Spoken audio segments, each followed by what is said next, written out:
So you've been to Cannes how many times now? I'm trying to think. It was on the road and Cloud de Sils Maria, and I guess 3.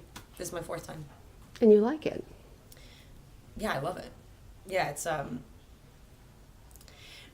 kind of one of those things that you stress out about a little bit just because of the sort of prestige and wanting to live up to that, and kind of like wrestling the idea of like placing yourself somewhere that cinema is like so important, and you're like, God, I don't know, I just like make movies.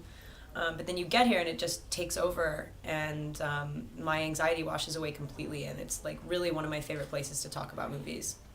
But when you look up at something like this, you do, when you do a press conference like that, you're under a lot of pressure. Oh yeah, I was actually, when I sat down, I was like, oh, this is their moment. I know this feeling, and it's usually like the biggest thing on my mind is that I'm representing the director the way that he wants himself in the film to be represented. I'm always like, I hope I speak to it correctly, and kind of like get out the message that he wants to get out there, or she wants to get out there.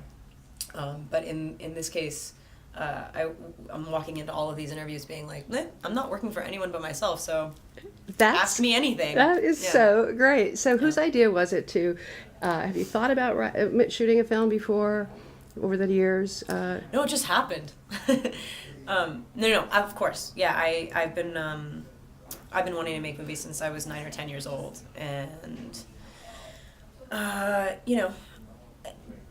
protecting that little bit of inspiration, just like, if one notion gets everyone in a room and drives them to do something as crazy as making a movie, which takes a lot of manpower and heart and gusto and money and time, like I would watch my parents just work like 6 days a week, 16-hour days, and be like, what are you doing? Like, it must really be worth something. And then I grew up and realized, like, my favorite directors are people that want that gathering and want to facilitate that exploration, rather than sort of packaging and delivering a story just to be like the god of this movie. It's like everyone who is on that set affects the energy, which affects the performances, which affects how you capture it and how you shoot it. Like every single person there is making the movie. Everyone is equally making that movie.